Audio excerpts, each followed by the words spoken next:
នេះអូនស្អាតចំលែកអស្ចារ្យមើលនៅព្រោះណាក៏លួចមើលអូនដែរឃើញភ្លាមរៀមទប់ចិត្តមិនបានទេតើអូនទំនេរឬមានគូទៅហើយមើលកែវភ្នែកសំឡក់គ្នាក្នុងគួរខ្នាញ់អូនសែនស្រឡាញ់ណាស់ព្រះអើយរាល់ថ្ងៃយប់ព្រឹកនឹកតែអូនគ្មានស្បើយបើបានគៀកកាយតើកាយអូនផ្អែមយ៉ាងណា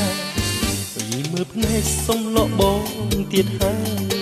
ទ្រូងអើយតើមានសង្ឃឹមទេជីវ៉ាអូនបែរមុខចេញលេងស្ដីលេងចរចាតើជីវ៉ាអូនគិតយ៉ាងណាទៅ